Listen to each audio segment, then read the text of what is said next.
സ്നേഹാദരണീയരായ അള്ളാഹുവിൻ്റെ ദീനിൻ്റെ മാർഗത്തിലെ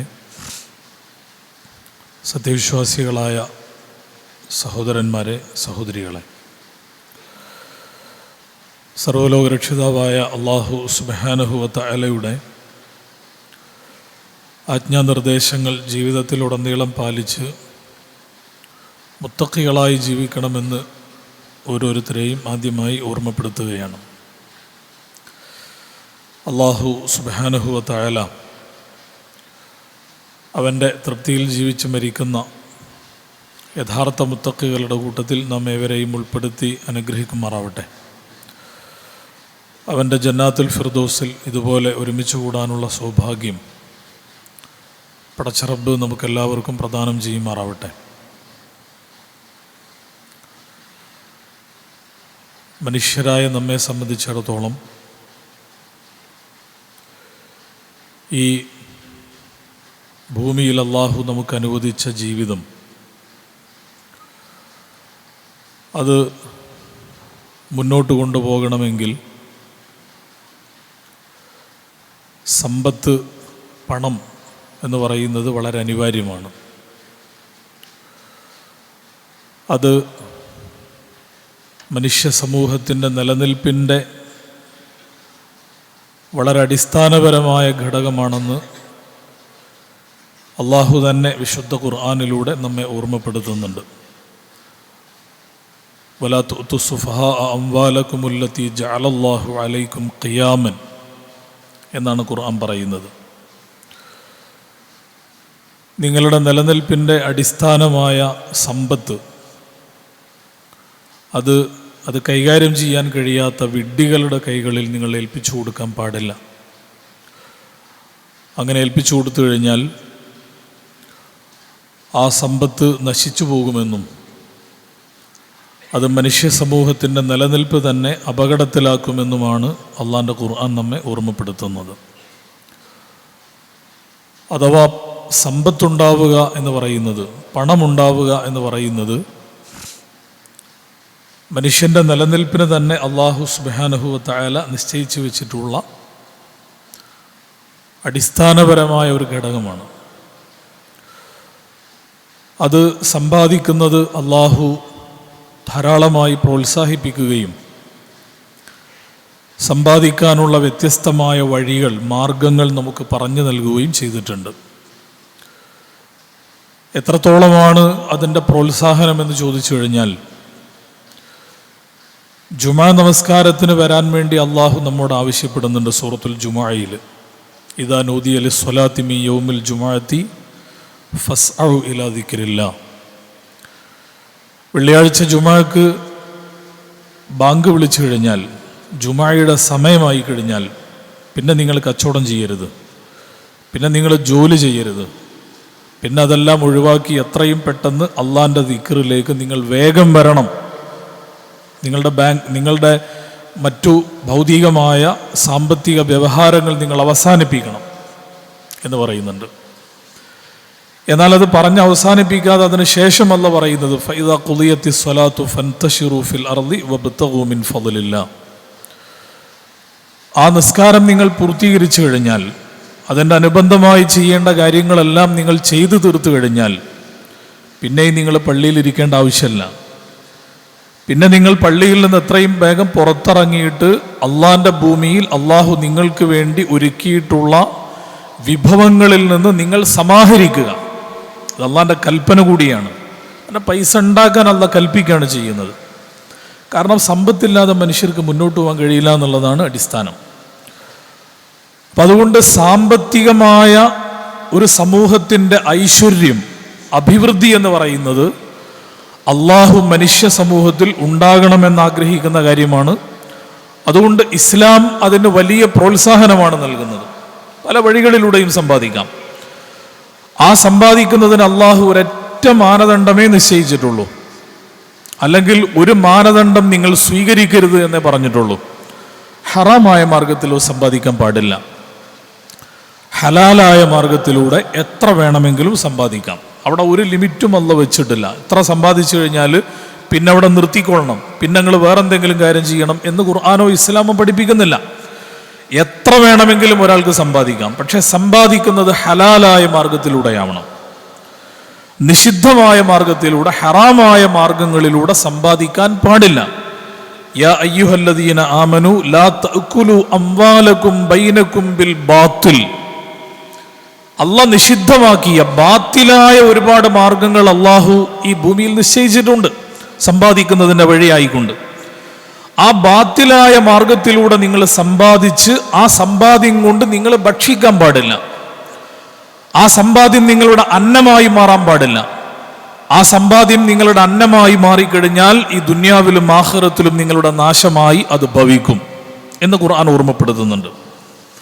അപ്പോൾ ഹലാലായ മാർഗത്തിലൂടെ എത്ര വേണമെങ്കിലും ഒരാൾക്ക് സമ്പാദിക്കാം. ഹറാമായ മാർഗത്തിലൂടെ സമ്പാദിക്കാതിരിക്കുക എന്നതും ഖുർആനിന്റെ കൽപ്പനയാണ്. അങ്ങനെ ബാത്തിലായ മാർഗത്തിലൂടെ സമ്പാദിക്കാൻ വേണ്ടി അള്ളാഹുവിന്റെ ഖുർആൻ പറയുന്നു, വതുദുലു ബിഹാ ഇലൽ ഹുക്കാമി ലിതഅകുലു ഫരീഖൻ മിൻ അംവാലിൻ നാസ്. ജനങ്ങളുടെ ഒരു വിഭാഗം ആളുകളുടെ സമ്പത്ത് കൈക്കലാക്കാൻ വേണ്ടി നിങ്ങൾ ബാത്തിലായ മാർഗങ്ങൾ സ്വീകരിച്ചുകൊണ്ട് ഭരണകൂടങ്ങളെ സമീപിക്കാൻ പാടില്ല. അങ്ങനെ ചെയ്യുന്നത് അള്ളാഹ് നിഷിദ്ധമാക്കിയിരിക്കുകയാണ്. അതേപോലെ തന്നെ അള്ളാഹു ഞാൻ നേരത്തെ ഓതി കൽപ്പിച്ച ആയത്തിൽ പറയുന്നത്, നിങ്ങൾക്ക് സമ്പാദിക്കാം, പക്ഷെ ബാത്തിലായ മാർഗത്തിലൂടെ ആവരുത്. ഇല്ലാ അൻ തകൂന തിജാറത്തൻ അൻ തറാദിൻ മിൻകും. നിങ്ങൾ സമ്പാദിക്കേണ്ടത് എങ്ങനെയാണ്? ആ സമ്പാദ്യത്തിന്റെ ഏറ്റവും പ്രധാനപ്പെട്ട ഒരു മാർഗം കച്ചവടം തന്നെയാണ്. എന്തുകൊണ്ടാണ് മുസ്ലിം ഉമ്മത്ത് കച്ചവടത്തിൽ വലിയ മുൻപന്തിയിൽ ഉണ്ടായത് എന്ന് ചോദിച്ചു കഴിഞ്ഞാൽ അത് അള്ളാഹിന്റെ ഖുർആന്റെ ഒരു കൽപ്പന അങ്ങനെ ഉള്ളത് കൊണ്ടുകൂടിയാണ്. അള്ളാഹു വളരെ ഗൗരവത്തിൽ പഠിപ്പിക്കുന്ന ഒന്നാണ്, നിങ്ങൾക്ക് സമ്പാദിക്കാനുള്ള പ്രധാനപ്പെട്ട ഒരു മാർഗമാണ് കച്ചവടം ചെയ്യുക എന്ന് പറയുന്നത്. അപ്പൊ ബാത്തിലായ മാർഗത്തിലൂടെ നിങ്ങൾ ഭക്ഷിക്കാൻ പാടില്ല എന്ന് പറഞ്ഞിട്ട് അതിന്റെ തൊട്ടുടൻ അള്ളാഹ് പറയുന്നത്, ഇല്ല അൻ തകൂന തിജാറത്തൻ അൻ തറാദിൻ മിൻകും. നിങ്ങളിൽ പരസ്പരം സംതൃപ്തിയോടുകൂടി പരസ്പരം മനസ്സിലാക്കിക്കൊണ്ട് നിങ്ങൾ നടത്തുന്ന കച്ചവടത്തിലൂടെ നിങ്ങൾക്ക് എത്ര വേണമെങ്കിലും സമ്പാദിക്കാം.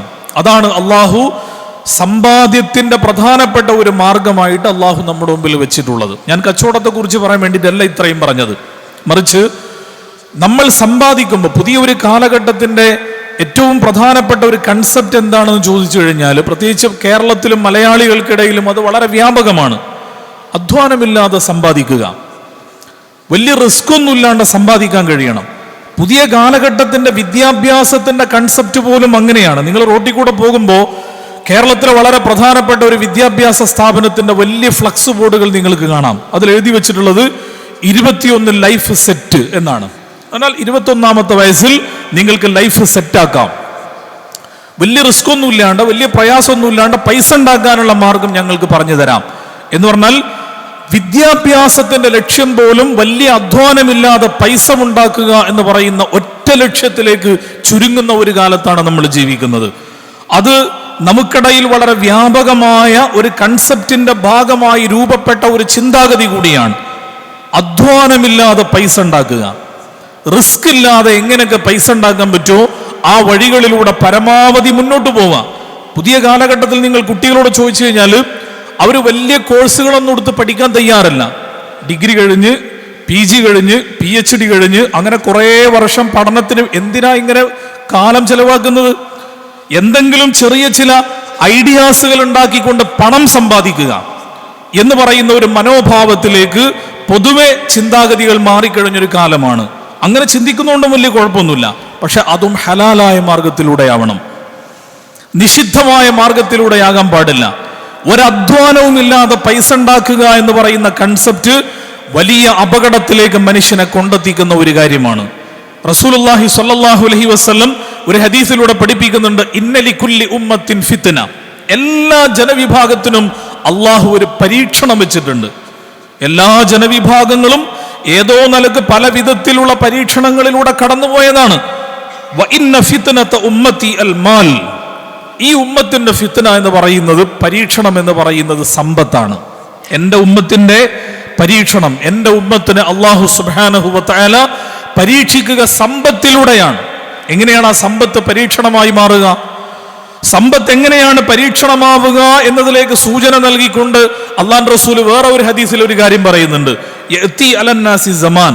ഒരു കാലം എൻ്റെ ഉമ്മത്തിന് വരാനുണ്ട്, ഒരു കാലം വരാനുണ്ട്. എന്താ കാലത്തിന്റെ പ്രത്യേകത? ആ കാലം വന്നു കഴിഞ്ഞാൽ ലാ യുബാലി അൽ മർഉ മാ അഖദ മിൻഹു അമിനൽ ഹലാലി അമിനൽ ഹറാം. അവന് പൈസ ഉണ്ടാക്കുന്നത് ഹറാമിലെയാണോ ഹലാലിലൂടെയാണോ എന്ന് കാണാൻ പോലും കഴിയില്ല. അങ്ങനെ ചിന്തിക്കാനുള്ള പഴുതുപോലും ഉണ്ടാവില്ല. സമ്പത്തുണ്ടാക്കുന്നത് ഹറാമിലൂടെയാണോ സമ്പത്തുണ്ടാക്കുന്നത് ഹലാലിലൂടെയാണോ എന്ന് ചിന്തിക്കാൻ പോലും കഴിയാത്ത വിധത്തിൽ അതിനെക്കുറിച്ചുള്ള എല്ലാ ബൈനറികളും തകർത്തുകൊണ്ട്, അഥവാ ഹലാലും ഹറാമും തമ്മിലുള്ള എല്ലാ ബൈനറികളും തകർത്തുകൊണ്ട് ഹറാമും ഹലാലും തിരിച്ചറിയാത്ത ഒരു സാമ്പത്തിക ഘടന രൂപപ്പെടുക. അങ്ങനെ രൂപപ്പെടുന്ന ഒരു കാലം എൻ്റെ ഉമ്മത്തിന് വരുന്നുണ്ടെന്ന് ഹബീബുന സല്ലല്ലാഹു അലൈഹി വസല്ലം ഒരു ഹദീസിലൂടെ നമ്മളെ ഓർമ്മപ്പെടുത്തുന്നത് കാണാൻ സാധിക്കും.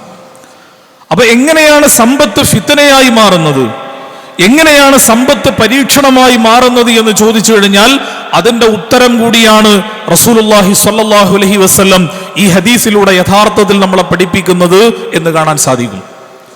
ഞാൻ കഴിഞ്ഞ ഖുത്ബയിൽ ലഹരിയെ കുറിച്ച് പറഞ്ഞിരുന്നു.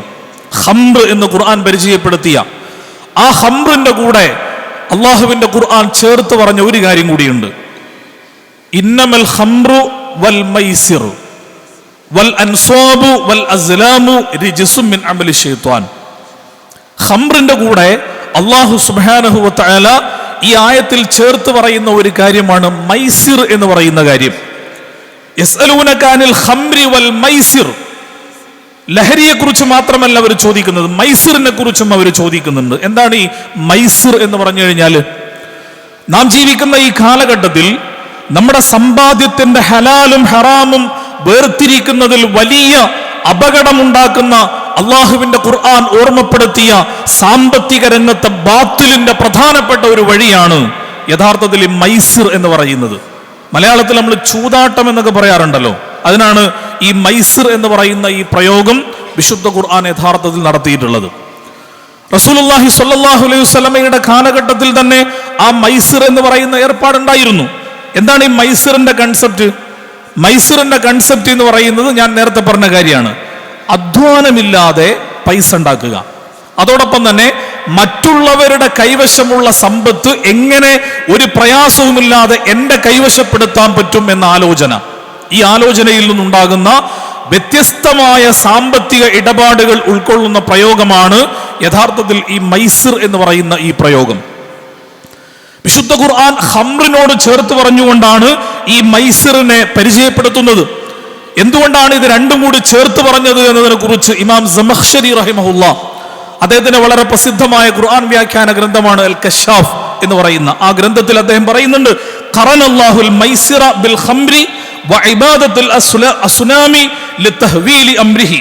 എന്തിനാണ് അല്ലാഹു സുബ്ഹാനഹു വ തആല ഈ ആയത്തുകളിൽ ഖംർ എന്ന് പറയുന്ന ഇജ്തനിബൂഹു, നിങ്ങൾ ഒരു കാരണവശാലും അതുമായി ബന്ധപ്പെടാൻ പാടില്ല എന്ന് പറഞ്ഞുകൊണ്ട് പരിചയപ്പെടുത്തിയ ഈ മദ്യപാനം, ലഹരികളുടെ ഉപയോഗത്തോട് ചേർത്ത് വെച്ചുകൊണ്ട് എന്തുകൊണ്ടാണ് ഈ മൈസിറിനെയും അതേപോലെ തന്നെ ആ മൈസിറിനെ ചേർത്ത് പറയുന്നത് അതിനുശേഷം അസുന എന്ന് പറയുന്ന മറ്റൊരു സംഗതിയുമായി ചേർത്ത് പറഞ്ഞുകൊണ്ടാണ്? എന്ന് പറഞ്ഞാൽ മനുഷ്യന്റെ ജീവിതത്തിൽ അള്ളാഹുവിന്റെ ഏകത്വത്തിന് വിരുദ്ധമായി, അവന്റെ തൗഹീദി സങ്കല്പത്തിന് വിരുദ്ധമായി, ബഹുദൈവ വിശ്വാസത്തിന്റെ സങ്കല്പത്തിൽ നിന്നുകൊണ്ട് അവൻ നടത്തുന്ന ആരാധനാ കർമ്മങ്ങളും മനോഭാവങ്ങളുമായി ബന്ധപ്പെട്ടുകൊണ്ടുള്ള പലതിനോടും ചേർത്ത് വെച്ചുകൊണ്ടുകൂടിയാണ് ഈ മൈസിറിനെ അള്ളാന്റെ ഖുർആൻ പരിചയപ്പെടുത്തുന്നത്. എന്തിനാണ് അങ്ങനെ പരിചയപ്പെടുത്തുന്നത് എന്ന ചോദ്യത്തിന് അദ്ദേഹം പറയുന്ന ഉത്തരം ലിതഹ്വീലി അംരിഹി, അതിന്റെ ഗൗരവം എത്രമാത്രമാണെന്ന് നിങ്ങളെ ബോധ്യപ്പെടുത്താൻ വേണ്ടിയിട്ടാണ്. എത്രമാത്രം ഗൗരവപ്പെട്ട സാമ്പത്തിക ക്രമക്കേടാണ് അതുവഴി നിങ്ങൾ ചെയ്യുന്നത് എന്ന് നിങ്ങളെ ബോധ്യപ്പെടുത്താനാണ്. വസമ്മാഹു റിജ്സൻ, റിജ്സ് എന്നാണ് അള്ളാഹു ഈ സംഭവത്തെ വിശുദ്ധ ഖുർആനിൽ ഈ ആയത്തിൽ പരിചയപ്പെടുത്തുന്നത്. റിജ്സുൻ മിൻ അമലി ശൈത്വാൻ, പൈശാചികമായ ദുർബോധനത്തിൽ നിന്നുണ്ടാകുന്ന അങ്ങേറ്റത്തെ മ്ലേച്ഛമായ, അങ്ങേറ്റത്തെ അശുദ്ധമായ ഒരേർപ്പാടാണ് ഈ മൈസർ എന്ന് പറയുന്ന കാര്യം. വജഅലഹു മിൻ അമലി ശൈത്വാൻ, അള്ളാഹു അത് ശൈത്വാനീയത്തിന്റെ പൈശാചികമായ മാനുഷികമായ വ്യവഹാരങ്ങളിൽ നിന്ന് രൂപപ്പെടേണ്ട ഒന്നല്ല മൈസിർ.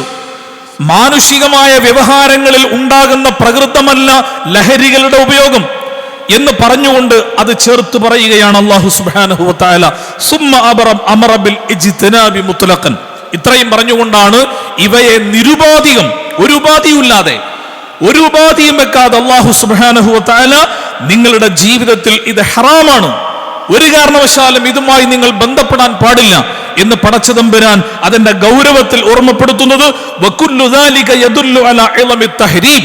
ഇതെല്ലാം ഇതിന്റെ നിഷിദ്ധത, ഇത് നിങ്ങളുടെ ജീവിതത്തിൽ നിന്ന് ഒഴിവാക്കേണ്ടതിന്റെ ഗൗരവം എത്രമാത്രം വലുതാണെന്ന് നിങ്ങളെ ബോധ്യപ്പെടുത്താൻ വേണ്ടിയാണ് അല്ലാഹു സുബ്ഹാനഹു വ തആല ഇത്രമാത്രം ഗൗരവത്തിൽ ഇതിനെ ചേർത്തുകൊണ്ട് പറയുന്നത് എന്ന് പടച്ചതമ്പുരാൻ നമ്മളെ ബോധ്യപ്പെടുത്തുകയാണ്. അതിന്റെ മറ്റൊരു വശം കൂടിയുണ്ട്. ലഹരി ഒരു അഡിക്ഷൻ ആണല്ലോ. ലഹരി ഒരു അഡിക്ഷനാണ് എന്ന് പറയുന്നത് പോലെ തന്നെ ഇതും യഥാർത്ഥത്തിൽ ഒരു അഡിക്ഷനാണ്. സാമ്പത്തികമായി അധ്വാനമില്ലാതെ പൈസ ഉണ്ടാക്കുന്നതുമായി ബന്ധപ്പെട്ടുകൊണ്ടുള്ള ഒരു അഡിക്ഷൻ. അതുകൊണ്ട് ഈ പറയുന്ന എന്താ പറയാ ചൂതാട്ടം എന്ന് പറയുന്ന, അല്ലെങ്കിൽ വിശുദ്ധ ഖുർആൻ മൈസർ എന്ന് പരിചയപ്പെടുത്തിയ ലുഡോപ്പതി എന്ന് പറയുന്ന ഒരു ആശയം, WHO എന്ന് പറഞ്ഞാൽ ആഗോള ആരോഗ്യ സംഘടനയുടെ ഭാഗമായിട്ട് ഗാംബ്ലിംഗ് അഡിക്ഷൻ എന്ന് പറയുന്ന ഈ പ്രകൃതത്തെ ഏറ്റവും വലിയ മനുഷ്യന്റെ ജീവിതത്തിൽ ഉണ്ടാക്കുന്ന ഒരു അപകടകാരിയായിട്ട് WHO തന്നെ ചിത്രീകരിക്കുന്ന നമുക്ക് കാണാൻ സാധിക്കും. അതൊരു അഡിക്ഷനാണ്. ആ അഡിക്ഷനിലേക്ക് പെട്ടുകഴിഞ്ഞാൽ അത് നിങ്ങളുടെ ജീവിതത്തെ വലിയ തോതിൽ പ്രതിസന്ധികളിലേക്ക് കൊണ്ടെത്തിക്കും. വലിയ തോത് അപകടകരമായ ഒരു മനോഭാവത്തിലേക്കാണ് നിങ്ങൾ ചെന്നു ചേരുക. അതുകൊണ്ട് നിങ്ങൾ ഒരു കാരണവശാലും ഇതുമായി ബന്ധപ്പെടാൻ പാടില്ല എന്ന് അള്ളാഹുവിന്റെ ഖുർആൻ വളരെ ഗൗരവത്തിൽ നമ്മളെ പഠിപ്പിക്കുന്നത് കാണാൻ കഴിയും. ചൂതാട്ടം എന്ന് പറയുമ്പോൾ നമ്മുടെ മനസ്സിലേക്ക് ഓടി വരുന്ന ഒരു ഏക ചിത്രം എന്ന് പറയുന്നത് നമ്മുടെ നാട്ടിൻപുറത്ത് നടക്കുന്ന ലോട്ടറി കച്ചവടമാണ്, അല്ലേ? ലോട്ടറി കച്ചവടം ഇന്നത് വളരെ വ്യാപകമാണ്. അത് യഥാർത്ഥത്തിൽ ഇതിന്റെ വളരെ നമ്മൾ ഇന്ന് അനുഭവിച്ചുകൊണ്ടിരിക്കുന്ന നമ്മുടെ സമൂഹത്തിൽ വളരെ വ്യാപകമായി ചെറുതെന്നോ വലുതെന്നോ വ്യത്യാസമില്ലാതെ, അല്ലെങ്കിൽ പ്രായമായവരെന്നോ കുട്ടികളെന്നോ വ്യത്യാസമില്ലാതെ, പൈസ ഉള്ളവരെന്നോ ഇല്ലാത്തവരെന്നോ വ്യത്യാസമില്ലാതെ പലരും ഒരു അഡിക്ഷനായി മാറിയ ഒന്നാണ് ഈ ലോട്ടറി എന്ന് പറയുന്ന ഏർപ്പാട്. അതും നേരത്തെ പറഞ്ഞതുപോലെ, അല്ലെങ്കിൽ കഴിഞ്ഞ ഖുതുബയിൽ മദ്യപാനത്തെയും ലഹരി ഉപയോഗത്തെയും കുറിച്ച് പറഞ്ഞതുപോലെ നോർമലൈസ് ചെയ്യപ്പെട്ട ഒരു ഏർപ്പാടായി മാറിക്കഴിഞ്ഞിരിക്കുന്നു. പള്ളിയിൽ ജുമാക്ക് വരുന്ന ആളുടെ പോക്കറ്റിൽ പോലും ആ സാധനം ചിലപ്പുണ്ടാവും. അല്ലെങ്കിൽ സുബഹി നിസ്കാരത്തിന് ഒന്നാമത്തെ സൊഫിൽ വന്നിരിക്കുന്നവന്റെ പോക്കറ്റിലും ലോട്ടറി ഉണ്ടായി കഴിഞ്ഞാൽ അതൊരു പ്രശ്നമല്ല എന്ന് പറയുന്ന ഒരു നോർമലൈസേഷൻ അതുമായി ബന്ധപ്പെട്ടുകൊണ്ട് വന്നിട്ടുണ്ട് എന്ന് നമുക്ക് കാണാൻ കഴിയും. വളരെ പരസ്യമായി അങ്ങാടിയിൽ നടക്കുന്ന ഈ ലോട്ടറി കച്ചവടത്തിൽ വളരെ പരസ്യമായി ഒരു പ്രയാസവുമില്ലാതെ അത് വാങ്ങാനും അത് വിൽക്കാനും അതുമായി ബന്ധപ്പെട്ട ഏർപ്പാടുകളിൽ മുഴുകാനും ഒരു മടിയുമില്ലാത്ത മനോഭാവം നമ്മുടെ സമൂഹത്തിൽ ഇന്ന് രൂപപ്പെട്ടു കഴിഞ്ഞിട്ടുണ്ട്. അതൊരു ഭാഗമാണ്. പക്ഷെ ഇന്ന് അതിനേക്കാൾ വലിയ സ്വഭാവത്തിലേക്ക് അത് മാറിക്കഴിഞ്ഞിട്ടുണ്ട്. പ്രവാചകൻ സല്ലല്ലാഹു അലൈഹി വസല്ലമയുടെ കാലഘട്ടത്തിൽ ഈ പറയുന്ന മൈസർ എന്ന് അള്ളാന്റെ ഖുർആൻ പരിചയപ്പെടുത്തിയ ഈ സംഭവം പല സ്വഭാവത്തിൽ നിലനിന്നിരുന്നു. അവരൊരു ഒട്ടകത്തിനറുക്കും. ഒട്ടകത്തിനറുത്തിട്ട് 10 ഓഹരികളാക്കി മാറ്റും. 10 ഓഹരികളിൽ 7 ഓഹരികളിൽ ഒരു പ്രത്യേകമായ അടയാളം വെക്കും. 3 ഓഹരികളിൽ ഒരു അടയാളം ഉണ്ടാവില്ല. അങ്ങനെ ഈ 3 അടയാളമില്ലാത്ത ഓഹരികൾ ആർക്കാണോ കിട്ടിയത് അവർ ഒട്ടകത്തിന്റെ മുഴുവൻ വിലയും കൊടുക്കണം. ബാക്കി 7 ആളുകൾക്ക് ഫ്രീ ആയിട്ട് ഈ ഒട്ടകത്തിന്റെ ഓഹരി കിട്ടും.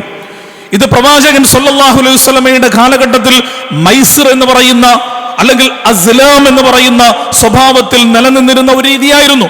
അതേപോലെ തന്നെ കച്ചവടം ചെയ്യുമ്പോൾ ആ കച്ചവടത്തിൽ തന്നെ വലിയ തോതിൽ ആളുകളെ വഞ്ചിക്കുകയും ചതിക്കുകയും ചെയ്യുന്ന സ്വഭാവത്തിലുള്ള പല വിധത്തിലുള്ള കച്ചവട സമ്പ്രദായങ്ങളും അവർക്കിടയിൽ നിലനിന്നിരുന്നു എന്ന് നമുക്ക് കാണാൻ സാധിക്കും. റസൂലുള്ളാഹി സ്വല്ലല്ലാഹു അലൈഹി വസല്ലമയുടെ കാലഘട്ടത്തിൽ ഉണ്ടായിരുന്ന ഖറർ എന്ന് പറയുന്ന കച്ചവട സമ്പ്രദായം, ഖറർ എന്ന് പറയുന്ന വഞ്ചനയുടെ പല സ്വഭാവത്തിലുള്ള, എന്ന് പറഞ്ഞാൽ ഇരുട്ടുള്ള സന്ദർഭത്തിൽ കച്ചവടം ചെയ്യുക. ഇരുട്ടുള്ള സന്ദർഭത്തിൽ കച്ചവടം ചെയ്യുമ്പോൾ എന്താണോ കച്ചവടം ചെയ്യുന്ന പ്രൊഡക്റ്റ്, ഉൽപ്പന്നം, അതിലൊരാൾ കൈവച്ചു കഴിഞ്ഞാൽ അയാൾ നിർബന്ധമായിട്ടും അത് വാങ്ങണം. ആ പ്രൊഡക്റ്റിന്റെ ക്വാളിറ്റി പിന്നെ നോക്കാൻ പാടില്ല, നിർബന്ധമായും അത് വാങ്ങിയേ തീരൂ എന്ന് പറയുന്ന ഖറർ കച്ചവടത്തെ കുറിച്ച് റസൂലുള്ളാഹി സ്വല്ലല്ലാഹു അലൈഹി വസല്ലം ഹദീസുകളിൽ നമുക്ക് പരിചയപ്പെടുത്തുന്നത് കാണാൻ സാധിക്കും. പ്രവാചകന്റെ കാലഘട്ടത്തിൽ ഉണ്ടായിരുന്ന മറ്റൊരു പ്രധാനപ്പെട്ട ഒന്നാണ് നർദശീർ എന്ന് പറയുന്ന, നമ്മുടെ നാട്ടിൽ പകിടകളി എന്ന് പറയില്ലേ, പകിടകളി എന്ന് പറയുന്ന ഒരു സാധനം ഉണ്ടല്ലോ. ആ സാധനം പ്രവാചകൻ സല്ലല്ലാഹു അലൈഹി വസല്ലമയുടെ ആ കാലഘട്ടത്തിൽ ഈ പറയുന്ന മൈസറിന്റെ ഭാഗമായി നിലനിന്നിരുന്നു എന്ന് നമുക്ക് കാണാൻ സാധിക്കും. ഇങ്ങനെ പല സ്വഭാവത്തിൽ റസൂലുള്ളാഹി സ്വല്ലല്ലാഹു അലൈഹി വസല്ലമയുടെ കാലഘട്ടത്തിൽ ഇതുമായി ബന്ധപ്പെട്ടുകൊണ്ടുള്ള പല രൂപങ്ങളും നമുക്ക് കാണാൻ സാധിക്കുമെങ്കിൽ നമ്മൾ ജീവിക്കുന്ന ഈ കാലഘട്ടത്തിലോ മൈസറിന്റെ, പണ്ട് നമ്മൾ ഇങ്ങനെ ചൂതാട്ടം എന്ന് പറയുന്നത് ഏതോ ചില ആളും മനുഷ്യനില്ലാത്ത ഒഴിഞ്ഞ പ്രദേശത്ത് പോയിരുന്ന് ചില ആളുകൾ കളിക്കുന്ന ഒരു പരിപാടിയായിരുന്നു. പോലീസ് പിടിക്കുന്ന പേടിയൊക്കെ ഉണ്ടായിരുന്നു അന്ന്. പക്ഷെ ഇന്നത് പല സ്വഭാവത്തിൽ നമ്മുടെ വീട്ടകങ്ങളിൽ തന്നെ ഇന്ന് ആധുനികമായ സ്വഭാവത്തിൽ, പ്രത്യേകിച്ച് ഓൺലൈൻ സംവിധാനങ്ങളിലൂടെ ഒരുപാട് ബെറ്റിംഗ് ആപ്പുകൾ നമുക്കറിയാം. നമ്മുടെ നാട്ടിൻപുറങ്ങളിൽ പോലും സാധാരണക്കാരായ ആളുകൾ അതിന്റെ പിടുത്തത്തിലാണ്. ബെറ്റിംഗ് ആപ്പുകളിലൂടെ പോയിക്കൊണ്ട് ആ ആപ്പുകളിൽ പോയി പല സ്വഭാവത്തിലുള്ള ബെറ്റുകളിൽ ഏർപ്പെടുന്ന പല സമ്പ്രദായങ്ങളും നമുക്ക് കാണാൻ സാധിക്കും. ഓൺലൈൻ റമ്മികൾ ഇന്ന് വളരെ വ്യാപകമാണ്. അതേപോലെ തന്നെ നമ്മുടെ കുട്ടികൾ കളിക്കുന്ന പല ഓൺലൈൻ ഗെയിമുകളും നമ്മൾ പരിശോധിച്ചു കഴിഞ്ഞാൽ ആ ഗെയിമുകളിലും ഇതുപോലെയുള്ള മൈസറിൻ്റെതായ പല രൂപങ്ങളും നമുക്ക് കാണാൻ സാധിക്കും. ആ സ്വഭാവത്തിൽ ഇന്ന് നമ്മുടെ നാട്ടിൻപുറങ്ങളിൽ പ്രത്യക്ഷത്തിൽ ഓഫ്ലൈനിൽ കാണുന്ന സംവിധാനങ്ങൾക്കപ്പുറം ഓൺലൈനിനകത്തുകൊണ്ട് നമ്മളൊന്നും കാണാതെ അല്ലെങ്കിൽ ആരുമറിയാതെ സ്വന്തം ഇരുന്നു കൊണ്ട് ഇതിന്റെ അപകടത്തിലേക്ക് ചെന്നു ചാടാൻ പറ്റുന്ന പല വിധത്തിലുള്ള രൂപങ്ങളും നമുക്കിന്ന് വളരെ വ്യാപകമായി കാണാൻ സാധിക്കും. ഷെയ്ഖുൽ ഇസ്ലാം ഇബ്നു തൈമിയ്യ റഹിമഹുല്ലാ ഇതുമായി ബന്ധപ്പെട്ടുകൊണ്ട് പറയുന്ന ഒരു പ്രയോഗം, പ്രത്യേകിച്ച് ഈ ആധുനിക കാലഘട്ടത്തിൽ നമ്മൾ നടത്തിക്കൊണ്ടിരിക്കുന്ന ഇത്തരം മൈസറുമായി ബന്ധപ്പെട്ടുകൊണ്ടുള്ള പ്രയോഗങ്ങൾക്ക് വളരെ ആപ്റ്റായ ഒരു വർത്തമാനം അദ്ദേഹം പറയുന്നുണ്ട് അൽ മഖാമിറ യസീറു ഖൽബുഹു മശ്ഹൂലൻ ബിഹാദൽ ലഅബ്. ഇത്തരം കളികളിൽ നിങ്ങൾ ഏർപ്പെട്ടു കഴിഞ്ഞാൽ, ഈ ചൂതാട്ടവുമായി ബന്ധപ്പെട്ടുകൊണ്ടുള്ള മറ്റുള്ളവരുടെ കൈവശമുള്ള പണം കൈക്കലാക്കാൻ വേണ്ടിയുള്ള കളികളാണെങ്കിലും ഇത്തരം സംവിധാനങ്ങളാണെങ്കിലും നിങ്ങൾ അതിൽ ഏർപ്പെട്ടു കഴിഞ്ഞാൽ അതിൽ സംഭവിക്കുന്നത് ഒന്ന് നിഷിദ്ധമായ മാർഗത്തിലൂടെ ആളുകളുടെ സമ്പത്ത് ഭുജിക്കുക എന്ന് പറയുന്ന കാര്യമാണ്. പിന്നെയോ നിസ്കാരം പോലെയുള്ള ആരാധനാ കർമ്മങ്ങൾക്ക് പിന്നെ സമയം കിട്ടൂല എന്ന് മാത്രമല്ല, അള്ളാഹുവിനെ കുറിച്ചുള്ള ദിക്ർ അവന്റെ മനസ്സിൽ നിന്ന് ഒഴിഞ്ഞു പോകും. പടച്ചോനെ കുറിച്ച് ചിന്തിക്കാൻ അവന് നേരം ഉണ്ടാവില്ല. ഈ സ്വഭാവത്തിൽ അവന്റെ ചിന്തയെയും അവന്റെ മാനസികമായ നിലപാടുകളെയും ഒക്കെ ഗുരുതരമായ സ്വഭാവത്തിൽ ബാധിക്കുന്ന അപകടത്തിലേക്കാണ് ഇത് കൊണ്ടെത്തിക്കുക എന്ന് പണ്ഡിതന്മാർ ഇതുമായി ബന്ധപ്പെട്ടുകൊണ്ട് വളരെ കൃത്യമായി നമ്മളെ പഠിപ്പിക്കുന്നത് കാണാൻ സാധിക്കും. അതിന്റെ അടിസ്ഥാനം എന്ന് പറയുന്നത് ഞാൻ നേരത്തെ സൂചിപ്പിച്ച കാര്യമാണ്. സമ്പത്ത് അല്ലാഹു സുബ്ഹാനഹു വ തആല അനുവദിച്ച മാർഗത്തിലൂടെ മാത്രമേ സമ്പാദിക്കാവൂ. നിഷിദ്ധമായ മാർഗത്തിലൂടെ സമ്പാദിക്കാൻ പാടില്ല. അത് മനുഷ്യന്റെ ജീവിതത്തിൽ വലിയ തോതിലുള്ള മാനസികമായ പിരിമുറുക്കങ്ങളിലേക്കും വിദ്വേഷവും അതേപോലെ തന്നെ വെറുപ്പുമൊക്കെ ആളുകൾക്കിടയിൽ ഉണ്ടാക്കാനുമൊക്കെ പ്രചോദനമായി മാറുമെന്ന് അള്ളാന്റെ ഖുർആൻ തന്നെ ഈ ഖംറിനെ കുറിച്ചും മൈസറിനെ കുറിച്ചും പറഞ്ഞ് അതിന്റെ തൊട്ടുടനെ നമ്മളെ പഠിപ്പിക്കുന്നത് കാണാൻ സാധിക്കും. അതുകൊണ്ട് അതിനകത്ത് ഷർറാണ് യഥാർത്ഥത്തിൽ നിറച്ചു വെച്ചിട്ടുള്ളത്. ഇബ്നുൽ ഖയ്യിം റഹിമഹുല്ലാ പറയുന്നുണ്ട്, അൽ മൈസിറു യസുദ്ദു അനിൽ ഖൽബി കുല്ലിൽ ഖൈർ.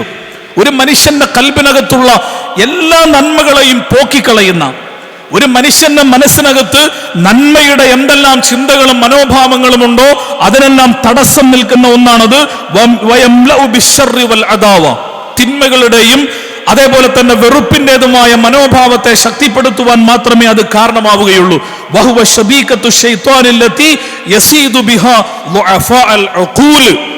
മനുഷ്യന്റെ ബുദ്ധിയെ ദുർബലപ്പെടുത്തി കളയുന്ന, അവന്റെ ചിന്താശേഷിയെ മരവിപ്പിച്ചു കളയുന്ന പൈശാചികമായ ഒരു ദുർബോധനത്തിന്റെ ഭാഗമായിട്ട് മാത്രമേ ഇത്തരം വിനോദങ്ങളിലും സാമ്പത്തികമായ പിന്നെ കൊള്ളകളുടേതായ ഇത്തരം മാർഗങ്ങളിലൂടെ ആളുകൾക്ക് പോകാൻ സാധിക്കൂ എന്ന് വളരെ കൃത്യമായി നമ്മളെ പണ്ഡിതന്മാർ പഠിപ്പിക്കുന്നത് കാണാൻ സാധിക്കും. അതുകൊണ്ട് ഞാൻ പറയുന്നത്, ഈ മൈസർ എന്ന് പറയുന്ന തിന്മ ഒരു വ്യക്തിയെ സംബന്ധിച്ചിടത്തോളം ഖംറ് എന്ന് ഖുർആൻ പരിചയപ്പെടുത്തുന്ന ആ തിന്മ എത്രത്തോളം വലിയ അപകടം ഉണ്ടാക്കുമോ, എത്രത്തോളം വലിയ പരിക്കുകൾ ഉണ്ടാക്കുമോ, എത്രത്തോളം വലിയ പ്രതിസന്ധികൾ ഉണ്ടാക്കുമോ, അത്രയും പരിക്കും പ്രതിസന്ധിയും പ്രതിബന്ധങ്ങളും നമ്മുടെ ജീവിതത്തിൽ ഉണ്ടാക്കുന്ന അപകടകരമായ ഇത്തരം സാമ്പത്തിക തിന്മകളിൽ നിന്ന് ഒരു വിശ്വാസി യഥാർത്ഥത്തിൽ വിട്ടുനിൽക്കാൻ ബാധ്യസ്ഥനാണ്.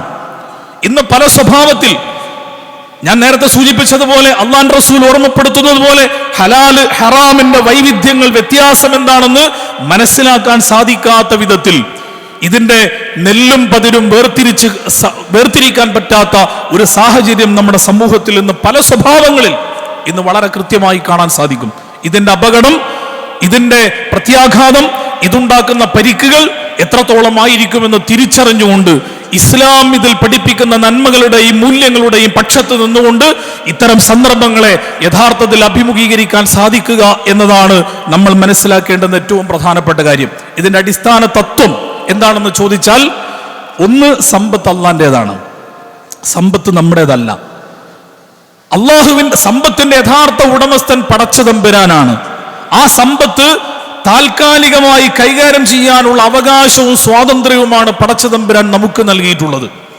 അള്ളാഹു നമുക്ക് നൽകിയ ആ അവകാശവും സ്വാതന്ത്ര്യവും നമ്മൾ ഉപയോഗിക്കുമ്പോൾ എങ്ങനെയാണോ സമ്പത്ത് ചെലവഴിക്കാനും ഉപയോഗിക്കാനും പടച്ചതമ്പുരാൻ നമ്മോട് കൽപ്പിച്ചിട്ടുള്ളത്, ആ സ്വഭാവത്തിൽ വിനിയോഗിക്കാനും ഉപയോഗിക്കുവാനും യഥാർത്ഥത്തിൽ നമുക്ക് സാധിക്കണം. അത് സാധിക്കാതെ വരുമ്പോൾ അത് സാമ്പത്തിക രംഗത്ത് ഇസ്ലാം പഠിപ്പിക്കുന്ന ആദർശത്തോടുള്ള അങ്ങേയറ്റത്തെ അപകടം പിടിച്ച ഒരു നിലപാടായിട്ട് മാറും എന്നുള്ളത് നമ്മൾ ചിന്തിക്കേണ്ട കാര്യമാണ്. വിശുദ്ധ ഖുർആനിൽ ശുഐബ് നബി അലൈഹി ഇസ്ലാമുമായി ബന്ധപ്പെട്ടുകൊണ്ട് പറയുമ്പോൾ അള്ളാഹുവിന്റെ ഖുർആൻ പറയുന്നുണ്ട്, ശുഐബ് നബി അലൈഹി ഇസ്ലാമിനോട് ആ ജനത പറയാണ്, ഖാലു യാ ശുഐബ്. ശുഐബ് നബിയെ ആ ജനത വിളിച്ചുകൊണ്ട് പറയാണ്, അസ്സലവാതുക തഅമുറുക അൻ നത്രുക മാ യഅബുദു ആബാഉന ഔ അൻ നഫഅല ഫീ അംവാലിനാ മാ നശാഉ.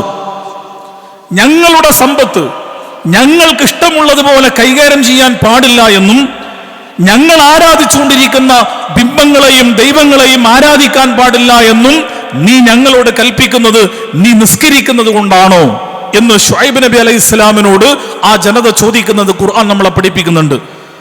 അഥവാ സമ്പത്ത് ഞങ്ങളുടേതാണ്, ഞങ്ങൾ എങ്ങനെ സമ്പത്ത് ഉണ്ടാക്കണമെന്ന് ഞങ്ങൾ തീരുമാനിക്കാം, ആ സമ്പത്ത് എങ്ങനെ ചെലവഴിക്കണമെന്നും ഞങ്ങൾ തീരുമാനിക്കും.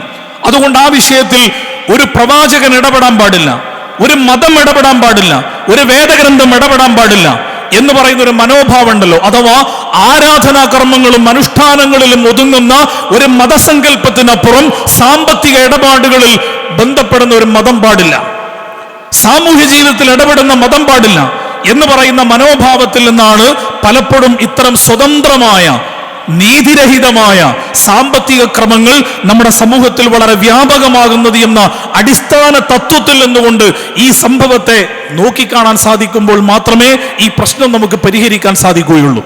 കാരണം സമ്പത്തിന്റെ ഉടമസ്ഥൻ അള്ളയാണ്. അള്ള പറയുന്നത് പോലെ മാത്രമേ ഞാൻ സമ്പാദിക്കൂ. അല്ല എങ്കിൽ ലാ യസാലു ഖദമ അബ്ദിൻ ഹത്താ യുസ്അല അൻ അർബഈൻ.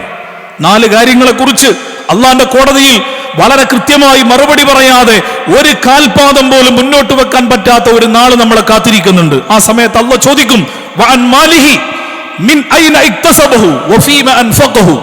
എവിടെന്നാണോ നീ പണം ഉണ്ടാക്കിയത്? എവിടെന്നാണ് നീ സമ്പത്തെല്ലാം ഉണ്ടാക്കിയത്? ഒരുപാട് ഉണ്ടാക്കിയിട്ടുണ്ടല്ലോ, എവിടെന്നുണ്ടാക്കി? ഏത് മാർഗങ്ങളിലൂടെയാണ് ഉണ്ടാക്കിയത് എന്ന് പടച്ചതമ്പുരാൻ ചോദിക്കുമ്പോ ആ സമ്പത്ത് എവിടെയാണ് ചെലവഴിച്ചത് എന്ന് അള്ളാഹ് ചോദിക്കുമ്പോ അള്ളാന്റെ മുമ്പിൽ മുട്ടുവറക്കാതെ ആത്മാഭിമാനത്തോടെ പടച്ചതമ്പുരാനെ നീ അനുവദിച്ച മാർഗത്തിലൂടെ മാത്രമേ ഞാൻ പണമുണ്ടാക്കിയിട്ടുള്ളൂ എന്ന് പറയാൻ കഴിയുന്ന ഒരു സാമ്പത്തിക വ്യവഹാരത്തിനപ്പുറമുള്ള ഏത് മാർഗമുണ്ടോ അതെല്ലാം ഹറാമാണ്. അതാണ് പടച്ചതമ്പുരാൻ നിഷിദ്ധമാക്കിയിട്ടുള്ളത്. ആ നിഷിദ്ധമാക്കിയ മാർഗത്തിലെ പ്രധാനപ്പെട്ട ഒന്നാണ് ഈ മൈസിർ എന്ന് പറയുന്ന ചൂതാട്ടം എന്ന് പറയുന്ന ഈ സമ്പ്രദായം എന്ന് മനസ്സിലാക്കി അതിന്റെ എന്തെല്ലാം സംവിധാനങ്ങളുണ്ടോ, അതിന്റെ എന്തെല്ലാം ഉൾപ്പിരിവുകളുണ്ടോ, അതിന്റെ എന്തെല്ലാം ബ്രാഞ്ചുകളുണ്ടോ, എന്തെല്ലാം സംവിധാനങ്ങളുണ്ടോ, അതിൽ ഒളിഞ്ഞു കിടക്കുന്ന അപകടങ്ങളുടെ പ്രത്യാഘാതം മനസ്സിലാക്കിക്കൊണ്ട് ക്രിപ്റ്റോ കറൻസികൾ വെച്ച് പോലും ഇന്ന് മൈസൂർ നടന്നുകൊണ്ടിരിക്കുന്നുണ്ടെന്ന് ഒരുപാട് കാര്യങ്ങൾ നമുക്ക് കാണാൻ കഴിയും. അങ്ങനെ പല സ്വഭാവത്തിൽ നടന്നുകൊണ്ടിരിക്കുന്ന എന്തെല്ലാം ഉണ്ടോ അതെല്ലാം മനസ്സിലാക്കിക്കൊണ്ട് അതിന്റെ അപകടം തിരിച്ചറിഞ്ഞുകൊണ്ടുള്ള നിലപാടുകൾ സ്വീകരിക്കാൻ കഴിയണം. അപ്പോഴാണ് നമ്മുടെ സാമ്പത്തിക വ്യവഹാരം അള്ളാഹുവിന് ഇഷ്ടപ്പെട്ടതായി മാറുക. നാളെ പടച്ചവന്റെ കോടതിയിൽ മറുപടി പറയാനും നമുക്ക് കഴിയുക. അള്ളാഹു സുബ്ഹാനഹു വ തആല ആ അർത്ഥത്തിൽ വിശുദ്ധമായ മാർഗത്തിലൂടെ സമ്പാദിക്കാൻ, ഹലാലായ മാർഗത്തിലൂടെ സമ്പാദിക്കാൻ റബ്ബ് സുബ്ഹാനഹു വ തആല നമുക്കെല്ലാവർക്കും തൗഫീഖ് നൽകി അനുഗ്രഹിക്കുമാറാവട്ടെ.